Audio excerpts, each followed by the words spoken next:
Templeway Online live. So we're doing things a little bit different this evening, and we're hoping to do a lot more of this. So tonight I'm going to be hosting, and Luke is going to be joining us from his page, and we're basically going to be breaking down Templeway Online episode 2.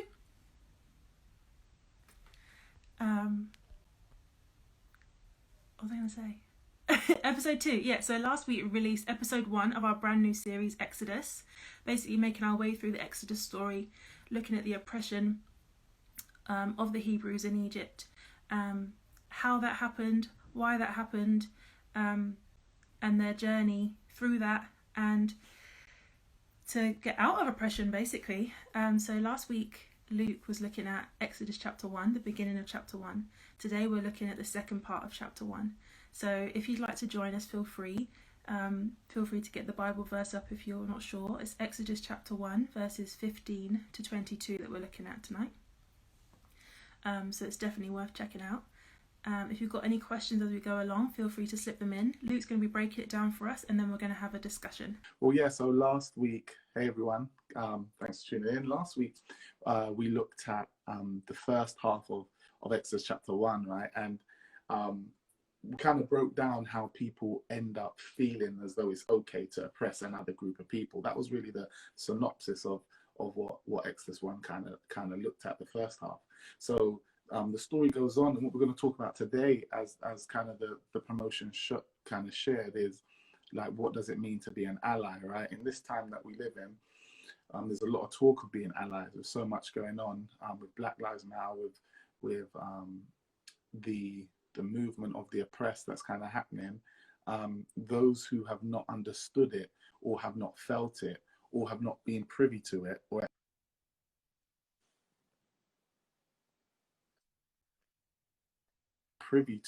understand it, they've been shocked, right? Shocked to think, what's going on? Like, how could this group of people right under our nose be talking about feeling oppressed in such some covert and some overt ways?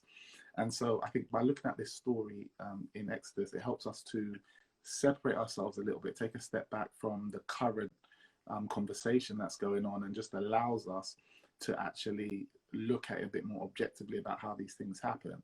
And you know, I guess we've seen what being an ally has looked like recently. It's been hashtagged, you know, Black Lives Matter. It's been black screens in June. You know, it's been these kind of overt signs of apparently allyship, right? And as time goes on, we see these kind of die down a little bit more and more. But really, to be an ally is a lot deeper than just a hashtag. To be an ally is much more to be an ally than simply saying you're listening, right? There's a lot more that it involves. And so that's why I love this part of Exodus. So it's just the second half of Exodus chapter 1, and it's really quite cool. So as I said, the Israelites up to this point, it's the Hebrew nation, they're now being oppressed because they are growing, and the Egyptians are fearing that they're going to get too big, right? So here's what he says. The king of Egypt said to the Hebrew midwives, whose names were Shipra and Puah, when you are helping the Hebrew women during childbirth on the delivery stool, if you see that the baby is a boy, kill him. But if it is a girl, let her live. The midwives, however, feared God and did not do what the king of Egypt had told them to do. They let the boys live. Then the king of Egypt summoned the midwives and asked them, why have you done this? Why have you let the boys live? And the midwives answered Pharaoh, Hebrew women are not like Egyptian women. They are vigorous and give birth before the midwives arrive. So God was kind to the midwives, and the people increased and became even more numerous. And because the midwives feared God, he gave them families of their own. So it's really quite interesting. Yeah, pin that if you can. Pin that, yeah, cool. It's really quite interesting that we see here what allyship can really look like. The midwives were given the order. Firstly, let's just look at this for a second, right? Can you imagine in your most vulnerable state, and for a woman, you know, one of the most vulnerable states is, you know, when they're heavily pregnant, when they're in labor. And can you imagine in your one of your most vulnerable states, you go into hospital and you have to worry about if those that are meant to help you are actually going to do more damage than good. Can you imagine that? Can you imagine um, feeling as though the likelihood of you surviving hospital, there's a there's a greater risk of you not surviving hospital simply because of your nationality, simply because of your color. Can you imagine? Can you imagine that? Right? Cool. Must be ancient, right? Yeah, that doesn't happen now. That doesn't happen. I mean, can you imagine being told that you are 4 or 5 times more likely to to suffer harm during childbirth, and to your child for your child to suffer harm in childbirth, um, than your white counterparts, or in this case, than your Egyptian counterparts? Like, can you imagine that, right? So this really struck a chord with me, because we know that this is one of the things that have been highlighted recently, isn't it? We know that it's been highlighted that actually, when black women go into labour, when black women find themselves in hospital, they are more likely to have a negative outcome than their white counterparts. That's the first thing that struck me about the story. Like, this is evident here, right? This is clear. It was a direct order from Pharaoh to the midwives to kill the firstborn, kill the sons of the Hebrew women. So then they have a choice to make, right? They have a choice to make. For most people, it doesn't seem like a clear choice, because it seems quite obvious. You've been given an order by Pharaoh, so this is what you have to do. But instead, the midwives decide to do something completely different, right? They decide to do something completely different, and instead, they choose to let the boys live. And the text says, in fact, that the midwives, however, feared God and did not do what he had asked, what he had told them to do, and they let the boys live. So I love it, because I think it epitomizes one of the choices that we always have, we constantly have. You got this choice between one, obeying doing something to keep yourself out of trouble, right? Keeping quiet, just getting on to get along, right? But also you have this other choice of being directed, or being led by fear, or being led by faith.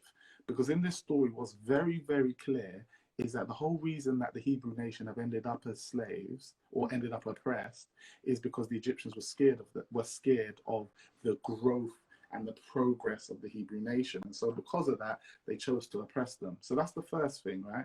Those actions of fear led to oppression. Now, on the flip side, the ladies, the midwives who chose not to listen to Pharaoh, instead, they were powered by faith.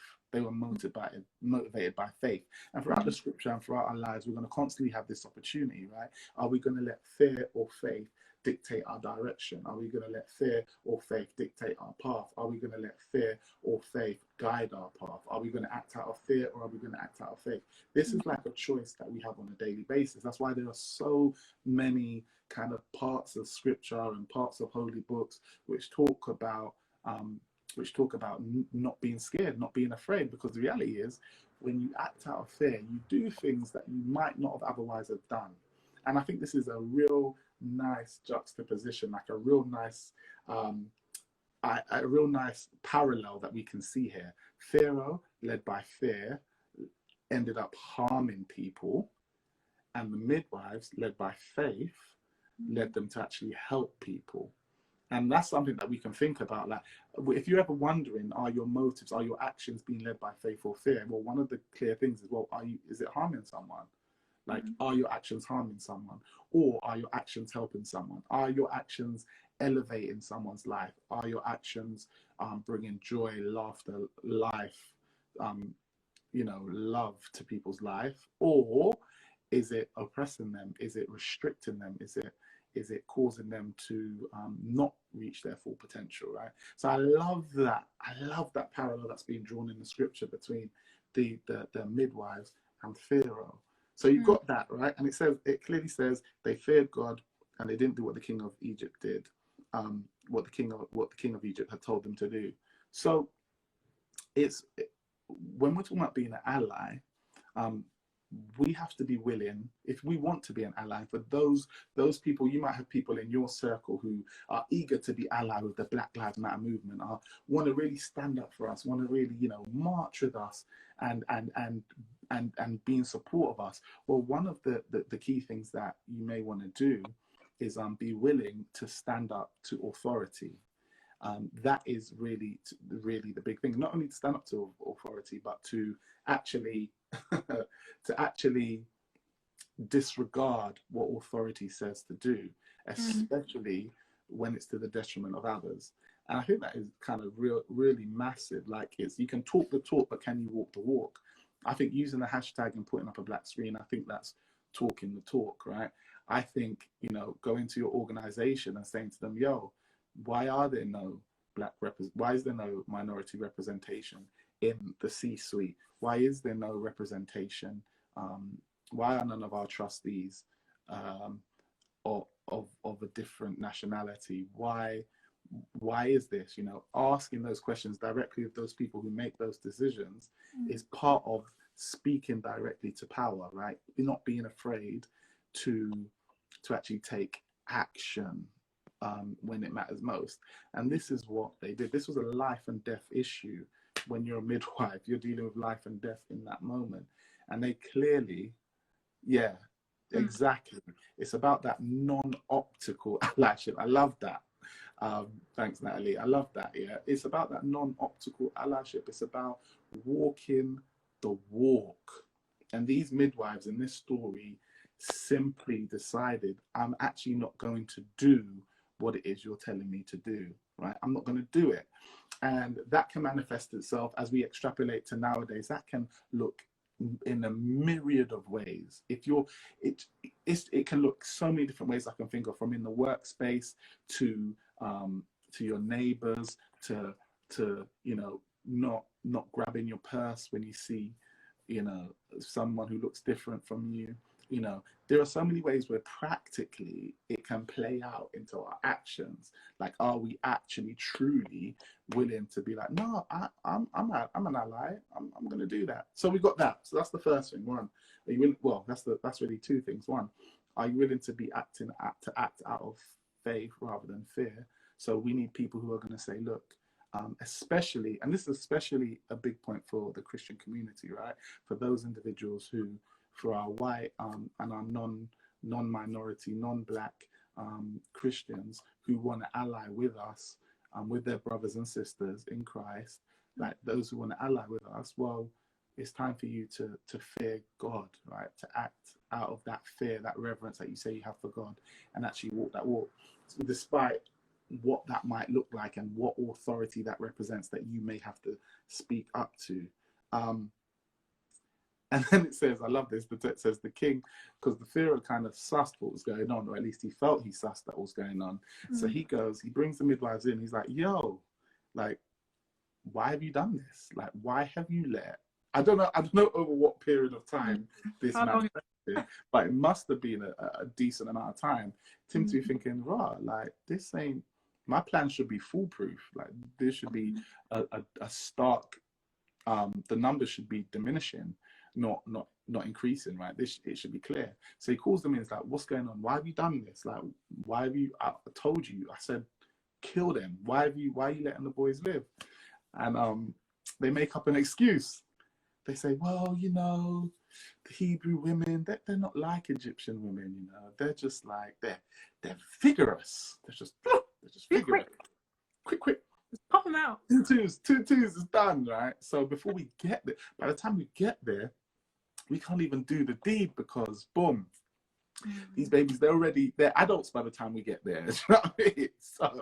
So we're not even in a place to actually really be able to intervene, blah, blah, blah.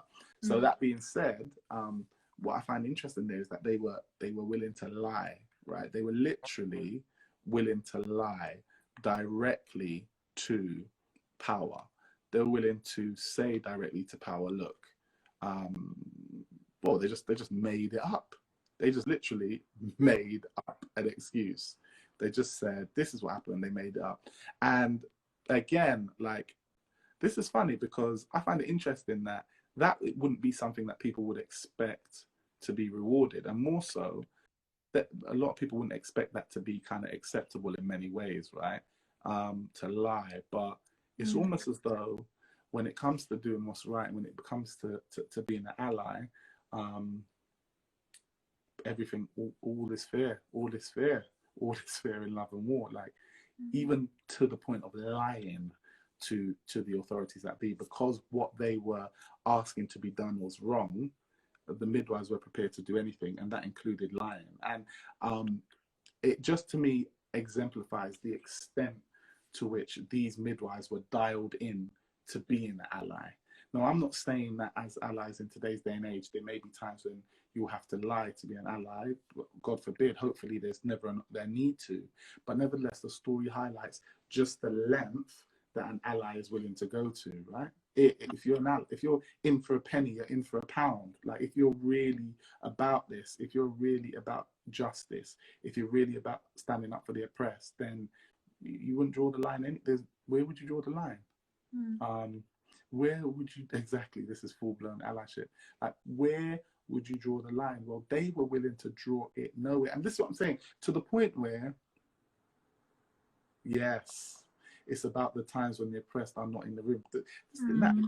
Natalie's preaching the thing. I didn't even think of that. Like, let's look at that. They were even willing to represent when the oppressed were not in the room. Whew, that is just huge, right? So it wasn't just a facade. It wasn't just for the benefit of the Hebrews who happened to be looking. These women were summoned to the courts, to the king's court, to the Pharaoh's courts, and at that point were still willing to stand with the oppressed, right? Or at least to lie and to not admit what they had been up to. And so that's the question. When people say, how can I be an ally? I would ask, well, how far are you willing to go? Like, are you willing to risk? Because this is the other thing. They were risking their own lives. And this is what I think is huge, right? The Egyptian midwives were willing to risk their own lives to preserve the lives of the oppressed. Let that sink in. Go on. Were they Egyptian? The midwives? Yeah. Yeah. Well, I was reading it and it said they were Hebrew. Where did you read that? I was reading a different version to you, but in right at the beginning. 15. I'm reading the New Living Translation. It says, then Pharaoh, the king of Egypt, gave this order to the Hebrew midwives, Shipra and Pua. Right. Good point. Okay, cool. So we've got this. A good point. Like, if you're, if you are not the oppressed yourself, but you want to be an ally to the oppressed, absolutely. Are you willing to go to that extent? But I think it's even a call to those who are part of the oppressed, who have an opportunity to speak up and actually make a difference as well, because there are, and that's been discussed on previous conversations earlier this week, that there are people that are part of the oppressed that have not been an ally and have, been categorized as betraying their own people. So it's still, even though they aren't Egyptian, it's still a call to those who do have a closer to leadership or can actually have a voice. Well, this is the challenge, isn't it? This is because there are always those people who, even though you may be, there are all those people who have the ear of the king, right? Have the ear of the authority, who you're not like the others, right? I've got numerous stories of lecturers even who have told me at uni, like black lecturers who have said, when they go into certain spaces and people say to them, look, oh no, you're not like the others, right? This idea of you're not like, they're like that, but you're not like the others, right? Yeah. So even in this moment where they are, they have a choice to make. They have a choice to make. And so they risk their own lives, they lie to Pharaoh, they risk their own lives. And again, it's the idea of, boom, how far, how far are you willing to go? How far are you willing to go, right? Mm. And it says here, and this is one thing that I think is also interesting about the story, is that God doesn't work the way that, oftentimes the way that we want him to work, and he doesn't do the things that we expect him to do, because the story says that these midwives were actually blessed with families of their own as a result of, one, their reverence and their fear of God, but also but that led them to actually lie to Pharaoh, and that often is awkward. Like, well, how could God? Why is God rewarding lying? Right? Aren't lying lips an abomination to the Lord?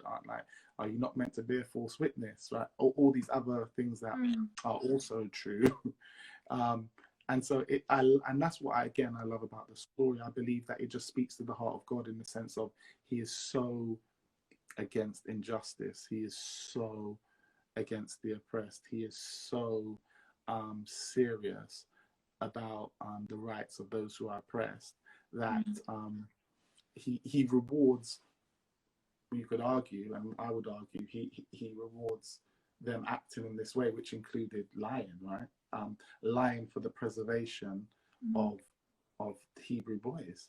And I think that's huge. And again, that just, for me, just opens up the doors, in the sense of, like, not always assuming that we know the way God wants to work, not always assuming that we know what God is up to and the way he's up to it, but more being receptive to, actually, is it okay for him to do something in his way? Is it okay for him to do something in a new way?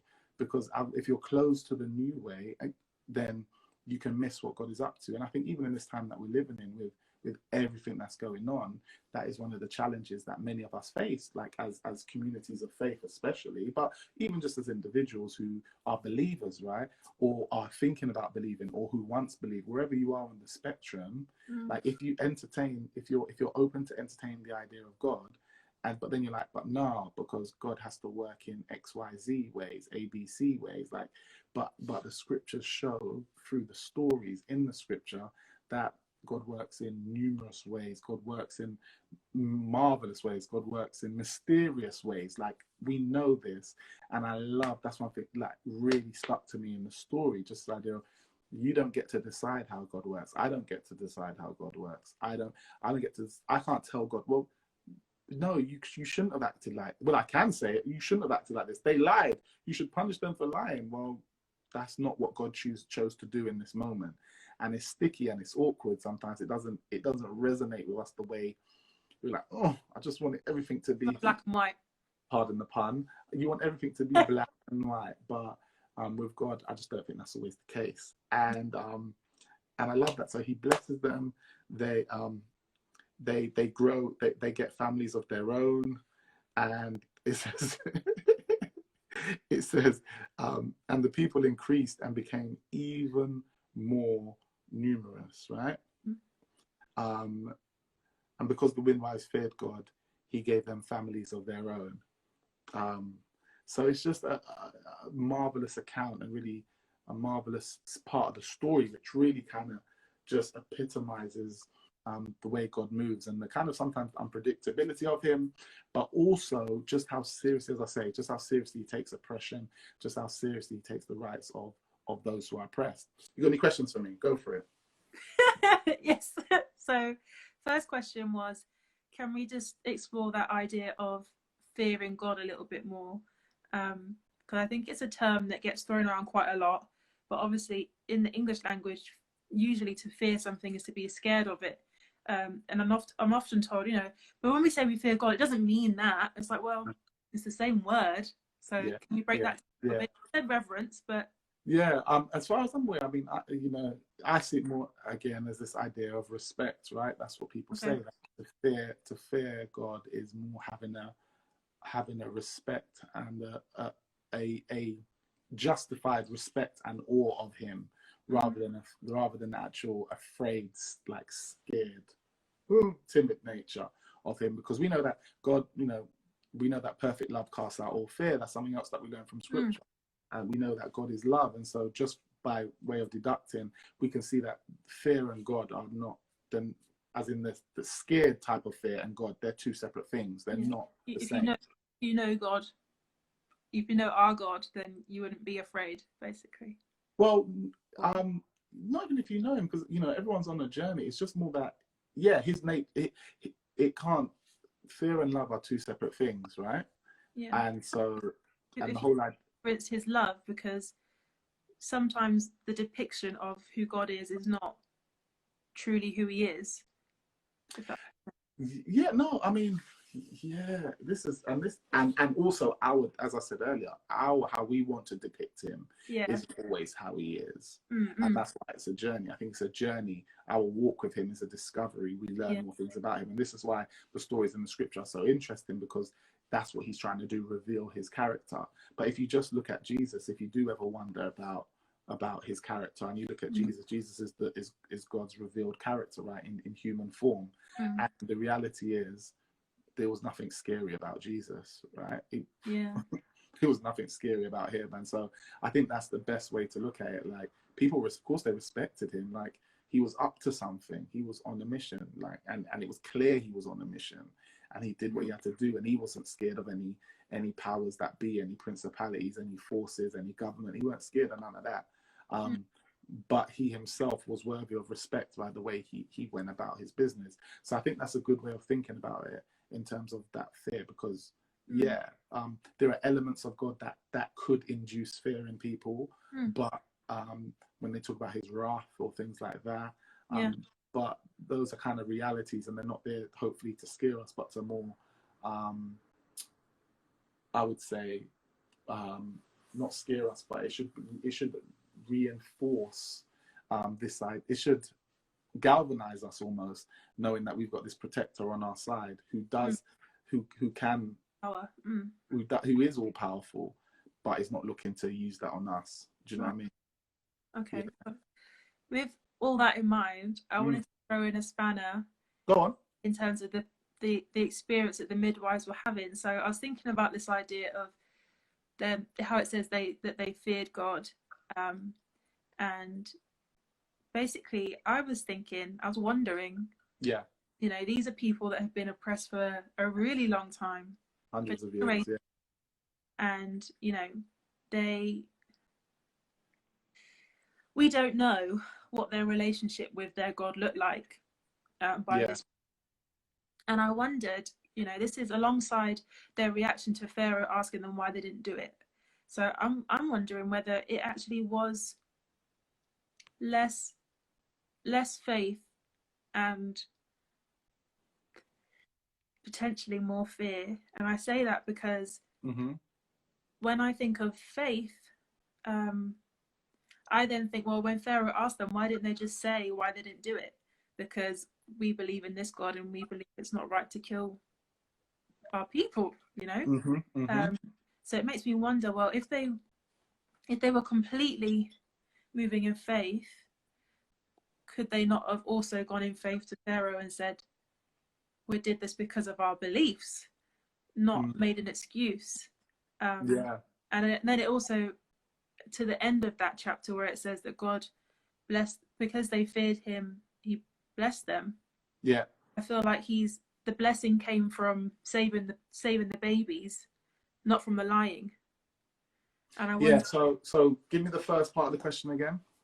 So I was kind of just posing the thought, really, see what you think of whether or not the midwives were actually moving from a space of more fear rather than faith, as in they believe in God, yes, and obviously his values and not killing. Yeah. Or the case of, oh, we've been told this isn't right, so we shouldn't do it just in case, So it's like, oh. So what do you mean told it was? Well, told it was not right by who? Because at this point in the story, if I just take at this point in the story, at this point in the story, they to act to do as what Pharaoh had asked, which was to kill the newborn babies, right? That would have been if they had done it, that would have been because they were scared of what Pharaoh would do. Yeah. That's how I would take it. So they do it because otherwise they're risking their own lives, right? And then by the time they go to Pharaoh now, they could say, well, no, this is what we're doing, but who exactly would that have helped? For starters, it wouldn't have helped the ones that they're saving, because Pharaoh would now have to find another plan, which he does do anyway, which we find out in the end. He's going to have to find another plan. But in addition to that, it could cost them their lives as well. So it's kind of like a double whammy of well, okay, so because yeah, but if they were only concerned with preserving their own life, then they would have just done what Pharaoh said in the beginning. So that's why I think it's less about their own lives. I mean, fear in. So if they have that reverence and respect for God, then they must know that God exists. Because that's not like a Holy Spirit conviction to not kill babies. It says they feared God. Yeah. So they've obviously got that belief system in place already. And I'm saying, I guess, if they've decided not to kill the babies because of this faith, then I'm assuming this faith has taught them that it's not okay to do that. It's not okay to kill people, babies, whoever it is. I'm saying perhaps it was more of a thing of, we know this is wrong, so we're not, and we respect our God and his rules. So we'll do it. Rather than it being, we're not going to kill the babies because we know God will, I want to be faithful to God. I know he'll look after me. I think, because then afterwards they then come up with a lie to cover up. They weren't really then boldly standing with their faith to say, because to tell the truth at that point doesn't serve anyone. Because to say it at that point doesn't serve. Say again. How does lying about it serve anybody? Well, they get to stay alive and continue to do what they're doing, which is preserving the Hebrew boys.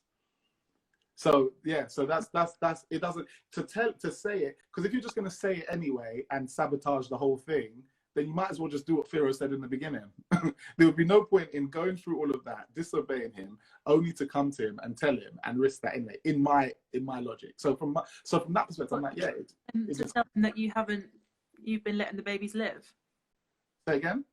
To tell Pharaoh that you've been letting the babies live. Yeah, telling them what it doesn't. Before we got there. Say again? Rather than saying they popped out before we got there. Well, yeah, if they popped out before they got there, that's not your fault, is it? But that's not exactly what's happening. They are actually making sure that they're making sure that they are safely delivered. And to ensure that they can continue the safe delivery, they make sure that that's possible by telling Pharaoh, no, it's got nothing to do with us. If you felt like God was leading you to do that, would you not also have confidence that he would sort that out? That, to me, that's not logical, because that likewise you could just say, well, then I'm not going to deliver them at all. I'll just let God. I'm not even going to be a midwife. I'll just let God deliver the babies, because God's got it all in control. Like it doesn't. The same as standing up for your beliefs when someone questions you. Well, no, because as I said, for me and for as I see it, they still get, by lying, they get to continue to deliver the babies. By telling the truth at that point, it doesn't serve the purpose of continuing to deliver the babies safely. And so for me, I think that's the thing. I don't think they were scared of what Pharaoh was going to do. If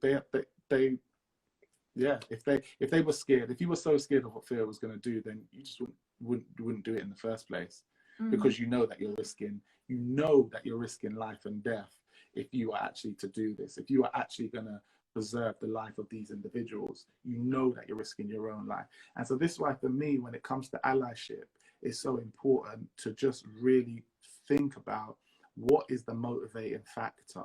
Like, are you motivated by fear, or are you motivated by this faith in God and this faith in your belief system?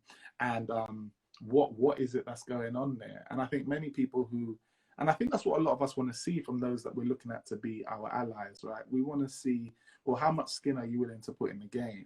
Like, you say you're for us, you say you're with us. How much are you with us? How much are you for us? Like, and one of the things that's been a bit annoying to me to see, and maybe some people watching have seen it, is to see when other people during this whole discussion online especially have shown some really ignorant and hurtful things, and those who are meant to be our allies just let that fly, let that pass, right? They put up the black screen, they use the hashtag, but at the same time they're not actually willing to walk the walk, right? Which actually, in this instance, would actually be talking, right? Would actually be using their mouth. Sometimes walking the walk is actually using your mouth. But yeah, this is kind of the question. I think, are you willing to be an ally just as long as you're safe, or are you willing to be an ally just as long as everything in your life remains the same? Are you willing to be an ally just as long as you're set and your family are cool, or actually are you willing to put some skin in the game? And I just love that. I love that challenge, that gauntlet that this piece of scripture kind of lays down.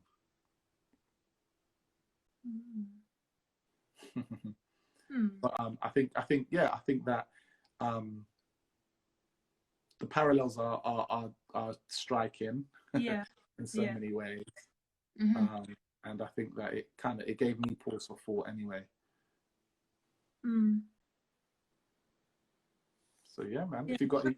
So yeah, I was kind of that the afterthought of that was what God was actually rewarding, what God was blessing, because I was like, is he just blessing the fact that they rescued all those children, or is it the whole package of the whole story? You see, I think he blesses the motivation. So, for example, in what we were just going back and forth on, if they when they spoke to Pharaoh, if they chose to tell Pharaoh, whether they chose to tell Pharaoh or not, whatever they chose to do is irrelevant, more so than the motivation behind it. And so I think God is blessing the faith, because that's what he says, because they feared God, right? So in other words, they had that respect for God, which your actions are empowered. Your actions are a result of your beliefs, right? And your motivations. That's what you act on.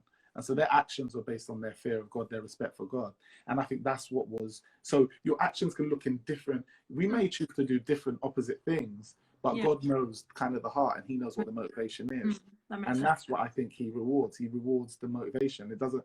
And in this scenario, this is how it played out, right? This is what it led them to do. It led them not to kill the Hebrew boys. It led them to lie to Pharaoh. It led them to stand up to his authority, all because they feared God, and God rewarded that, rather than... It's not that the Hebrew boys weren't killed by them. It was more that they weren't killed because of the fear and respect that they have for God. That's how I kind of see it. And that's why I think that oppression and oppression in particular is such a key component of our faith journey. It's such a spiritual issue, rather. It's deeper than... it's really, I think, close to God's heart, right? How do we treat people? I mean, could there be... We know further on in the New Testament, Jesus talks about that. He tells us, like, love. It's all about love, right? And this is how people know that you are my disciple, if you love one another, right? And so, and that love can play out in different ways in terms of how we act, but it's that motivating factor that's leading you to do all that you do. Is it love, or is it something else? Is there something else going on? That makes sense. That's quite encouraging, I think, for embracing the fact that our relationship with God, our spiritual life, our holistic well-being is a journey and a process. Yeah, God. I think is it backwards on your screen, or is it the right way around on your screen? It's backwards. Is it backwards? Backwards. Oh gosh, it says Templeway, guys. Right, yeah, go on. It's quite encouraging to know, in terms of that process. We need to get backwards ones then printed. We need to get just for Instagram, the selfies. All right, sorry, go on. Take number 3. Yeah. I think it's really encouraging. No, I'm joking. I'm joking. Go on. I think that it's really encouraging to think that, as you said, lying might not be the best thing to do, or anything. Apart from when it is. Yeah, that's what I'm getting to. Something like lying, where it's generally frowned upon, and it's generally, it's dishonest. It's not good. And I was questioning whether that's what they should have done. Is that the best method they could have used to deal with that situation? Mm-hmm. But the point is, what you're making here is that it's all about your motivation and whether you're doing it for God, basically, and to be part of God's team. And I think that's encouraging, because sometimes, well, you can only do what you think is best in the moment, can't you? And it's like, when you know better, you do better. So I think that's encouraging for those who might feel like 1 minute they're making a good decision, 1 minute they're making a, a questionable decision, I guess, based upon their value system. But actually, if you're doing it from the right place, God is still gonna kind of Yeah, you can't. Here's the appreciate thing. that. Well, It's not to do yeah, it yeah. perfectly. You can't pull the wool over God's eyes. Like it's just Yeah, you can't. Like you can, if you want to pull the wool over your own eyes, you can. But it's very, if you're honest with yourself, you know when you're doing something for someone else and when you're doing it for yourself. Like, yeah, and this is it. And this is the beauty of when it comes to God. Like, there's no pulling the wool over his eyes. Like, you can miss, you can pull the wool over other people's eyes. Sometimes we're very good at pulling the wool over our own eyes. But the principle that I kind of see as well, it doesn't matter. Like, and I think that's why self-awareness is so massive, because when we get to the point where, like, boom, why did I do this? Why did I do that? Why did I say that there? Why did I behave like that? Like, just having a greater awareness of yourself can lead to you making, different choices for yourself. That's about self-development, growth. That's almost in a different category. But when it comes to, like, your relationship with God, so to speak, it is it has the potential to be one of the most honest and open ones and free flowing ones, because he knows anyway, right? He knows anyway. So really, when you admit things or when you say things to him, it's not really for him. Like, it's just for yourself and part of your journey of growth. And so for them in this story, and for many of us in our lives, it's really just this case of, I just feel like the journey of life a lot of the time is becoming more aware of ourselves. Um, and that usually happens as we become more aware of God. Because as we kind of become more aware of God and we draw closer to him, I feel like we're more receptive to him highlighting things in our life. I yeah. just feel like it's just like, Mm-hmm. because, once you get to the point where he's not looking to bun you down, he's not looking to blow you up, he's not looking to destroy you, he's for you. Mm-hmm. He wants the best for you. And sometimes the best is going to include discipline, just like in all kind of, healthy kind of relationships, there is discipline involved, correction involved. It's the same thing with God, right? So that doesn't mean he's not there for you, but he's not looking to blow you up, and anything he does is for your growth and for your betterment. That's Yeah. part of his character. And so, yeah, I think that as we get a greater awareness of ourselves, we can start going like, rah, when I did that, when I lied about why I was late to work, that's because I was in self-preservation mode, right? That's because I didn't want something to happen to me. But when I lied about this person or that person, that was actually for them. I did that for them, or I did that because I felt that it would help them, even if it was misguided. Yeah. At least my intentions, Yeah. yeah. And this is the thing. This is what people find difficult. Like, people always want to judge other people based on actions, but you can't judge someone based on actions, because you never know the motives. And this is where people run amok, because you cannot, if you, I could do the same thing that someone else does, but you don't know what's going on, and you never will know what's going on. You only can, that's why people make judgments based on what they can see, even though they but as hopefully as you get older and wiser, you realize there could be a million things going on there that you have no clue about, and you don't know what's going on. And this is, I think, the beauty of, as we mature, it's like, rah, you start asking the question why more. You're like, why is that? Why? Because you become aware that humans are layered, situations are layered, and when you're really honest about yourself, you want to give yourself the benefit of the doubt more time than not. So why would you not want to give? It should be normal to give other people the benefit of the doubt. That's how I feel about things. Anyway, that's how I, because I want the benefit of the doubt most times. I'm quick to offer that same benefit of the doubt to others, because when you're in a sticky wicket, you're gonna want that. You're gonna want that benefit of the doubt. Yeah, it makes sense. Um, I was just thinking, are Yeah. we looking at what Pharaoh did? Um, Can be, or we're not looking at that.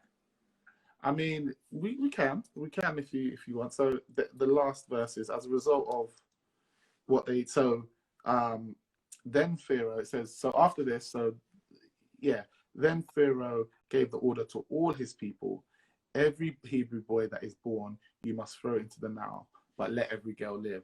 So now he extends the order from I guess further than the midwives, and basically um gives every Egyptian the opportunity to basically commit murder. That's what he kind of does. He just decrees mass murder and says, "Yo, if you see any of these people, if you see any of these Hebrew boys, throw them into the Nile."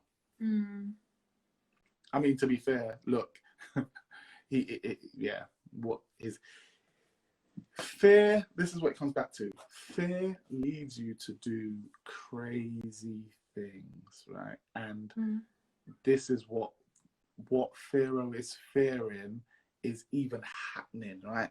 Because he is fearing that the Hebrew nation is going to grow. And even as he oppresses them, they're growing. Even as he issued them to be killed, they're growing. And so now she's like, fine, any of you who see them, just any of you just throw them in the Nile in one more crazy move, right? And I think again, it's just another reminder of look how far fear has taken him, right down. He's gone from mandating slavery to mandating murder. I mean, all because he's scared of something that hasn't even happened. Yeah, It's Pharaoh's doing the most. He's really just Pharaoh's going Pharaoh's doing the nice. most, and it's like raw, and it feels like raw, like that's just Pharaoh though. But when you look at systems of oppression and systems of racism that we have been talking about, we've been seeing evident. When you look at it, it goes from bad to worse, doesn't it? Because it goes from whether it depends where you start from, but you know when you look at slavery and then but even as we come to now, where we look at the systems that have been created to hold people down. Okay, they might not be killing people at birth, but again, as I said, but yet the death rate for black women, pregnant women, is higher than for their counterparts, their white counterparts. Then you look at, okay, well, you look in the prison system, again, the numbers don't stack up. You look at obviously police brutality, again, the numbers don't stack up. And then you look at economic chains that have been placed on us in terms of access to opportunities, access to things. So there have been more crafty and more nifty ways that we all see as ways that the Pharaoh of our nations today are oppressing people from African descent, or the African diaspora. We can see that. And while it might not be mandating murder, there are worse things than death. Do you know what I mean? And some people are living hell on earth because of some of the conditions that have been put on them based on the pharaohs of our day and age. So it's just really interesting to see, have we really got any better? Where are we? And where do we want to go from here as we look to the future? Like, where do we want to go from here, and how do we get there? And an important factor is going to be how seriously allies, those people who are in a more privileged position than those who are oppressed, even if they are part of the oppressed group, but they just have a privileged position, how will they use that power or that authority to bring about a better and a brighter future? Yeah, I was thinking about just the idea that you talked about in episode 1 about the idea of a false narrative, and it's a false narrative that led this pharaoh to do all this madness. And I think that everybody can take part in sharing the correct narrative for moving forwards, because as you say, there's still a lot of oppression and discrimination going on now. It's like a false sense of freedom, really. And I think that is, as you say, that the narrative we get taught in schools is just so narrow and not the full story. So I think talking about that has helped to prevent another leader leading with a false narrative in their head and needing to work out of fear and nothing to be Yeah, I afraid. think, yeah, it's mad because how can, if you look at it, the narrative is real twisted because on the one hand, um, the narrative that's told about people and about our people is one of us being um, criminals or being this or being the other, but Yeah. actually the lack of opportunity is oftentimes what has created that. So it almost becomes a spiral. And even those individuals who are involved in nefarious pursuits, they are still in the minority for our community. It's the it's the minority of people who are involved in these madnesses. But if you were to look at the narrative that is painted, you would think all black people are this or all black people. It leads you to make these kind of big generalizations because, as you say, yeah, the false ideas that have been being propagated. So it's there's a lot to be undone and unwound, and I believe that this year, I think that there's been a lot of work done over a lot of time of bringing about a brighter future. But I do think that over this year there has been a added impetus and an added push, and I think that allies have a big part to play, can have a big part to play if they choose to, you know. Mm. I think we've got a bit of time, so we started a little bit past 8 o'clock. I just thought I wanted to pose the idea. Yeah, I thought it was interesting that the midwives were Hebrew, yeah, and that yeah. Pharaoh was just like, okay, well, let's just get Egyptian midwives to do it then. If you're not quick enough, well, we'll just get Egyptians to just sit there and like wait for the baby out. Do you know what I mean? I thought it was a bit odd that he was just like, fine, then scrap the midwife. We'll just dump the babies, get rid Yeah, of them that way. yeah. If you see them, you see And them on site, as they say, on site. yeah, and I wondered if um, I just thought it was interesting that basically Pharaoh is asking the oppressed to go against the oppressed. He's not getting his own people to do the dirty work. He Yeah, wants the oppressed to do the dirty work on their own people. yeah. I just thought that was interesting, and I don't know Well, it's interesting. how Well, much, two things. It could be. but Well, it just well, because it's two things. Because yeah, he doesn't do that, but then he does. He gives it to everyone to do. He then gives the dirty work to all his people. So on the one hand, I think that yeah, again, this is me going off the top of my head. I'd have to do some more digging to see, but I'm sure yeah, for Egyptians, like, why would I? Midwifery is for immigrants. yeah, at least not for, especially not for doing it for the Hebrews as well. Maybe No. Midwifery is for immigrants. That's the immigrants' job. yeah. Why am I? Let the immigrants do it. Mm-hmm. Let the Hebrew immigrants do childbirth, especially of their own kids. Let them do their dirty. Let them. I ain't touching no immigrant, right? So instead, so now it's just a case of like, yeah, when you see them on site, like, boom, if you see them, you've got my permission to deal with them, right? And I think that is yeah, it's profound in that I don't think it worked. I think it was just him going crazy in a way because I mean, come on, like the reality of someone, yeah, it's a lot to go and now become a murderer of a child. Yeah. It's a lot to kind of ask of anyone. But I guess it was just the idea of, again, the nation would know that they now have to be fearful of everyone because anyone could. Anyone. Which is very much similar to now. It's just you just don't know who's feeling what and who's doing what for what reasons. Yeah, I mean, I don't fear my life in the same way, which I mean that's a good thing. But then at the same time, I feel like a lot of people do. Like you just don't know when you're going to get. Well, not so much here because of our rules here, but like in America, for example, you just know when you're going to get pulled over by the police. You don't know when someone's going to make a phone call and call the police and say you're doing something. You just don't know. True. No, true. Got that. Right. Obviously, with the police come to your door here, it's not as likely that you're going to lose your life. But in some parts of the world, it's a lot more of a high risk. Of course. Yeah, true that. To it. True that. You know, it might not be losing your literal life, but it could be losing your job, losing your home, not being able to get a home, like not being able to get like move into somewhere new. It's stuff like that that still has a huge impact on your life. You just don't know who's gonna. Yeah, I think so. But I think, yeah, I guess that it's just, yeah, it's not being mandated in the same way. No, no. I mean, it's not like being mandated, but you're right. Covert But yeah, covert snakes are everywhere. allowing it indirectly gives you permission to do so, doesn't it? By not saying no, it's not right. Obviously, he gave an order and said, "Yeah, go ahead and do it." Yeah, But it's yeah. like not saying it's wrong is indirectly saying it's okay, isn't it? So But that's the difference. I think that with now, like at least we can speak up. So a lot of the thing when it comes to speaking up, I think that people haven't said things not. I think through an assumed sense of fear.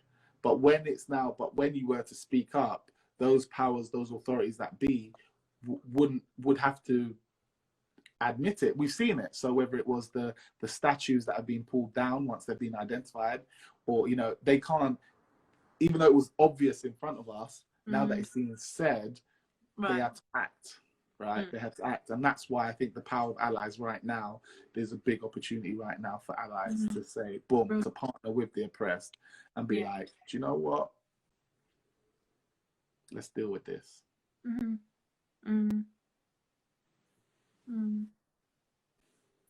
yeah. So thank you for this time. Let's wrap it up before this thing kicks us off. A quick summary of the different things that we've. Yeah, so I guess just be an ally, basically. Yeah, in synopsis, I think being an ally means one, to stand up to oppressors, no matter the cost, right? Being willing to stand up to those who oppress, no matter the cost. Two, especially if you're a believer, like someone of faith, is to fear God, to fear the higher power, to respect the higher power more than you are scared of human powers, let's say, and allow yourself to be motivated by that. And three, to be open really to the ways in which God may be asking you to advocate for people, to be and to allow him to do things differently through you, even if it doesn't map to how you would think he would move. Being open to how God wants to work through you, regardless of if it fits into your usually prescribed boxes. I'd say that to me is what it means to be an ally. And if you're someone who needs an ally, or are wondering if that person really is an ally to you, I think, if they're not willing to have skin in the game, they haven't got your interests at heart. If they're not willing to potentially risk some type of negative repercussion on themselves as a result of standing up for you, then they're probably not a true ally. All right. Thank you very much. So that's Templeway Online Exodus series episode 2. So yeah, I guess we'll be back again next week for episode 3 in some shape or form.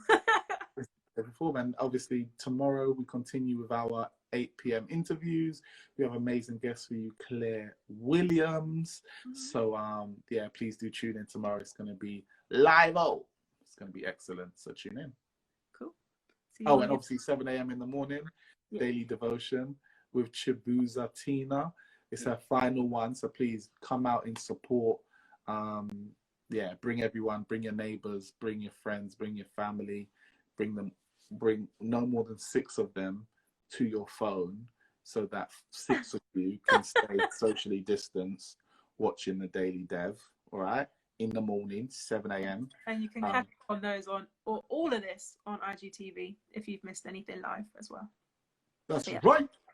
We got 20 seconds, so I will end it there. 21 seconds to go. I got 21 seconds to go. If you like it, all right, laters. Bye. Bye.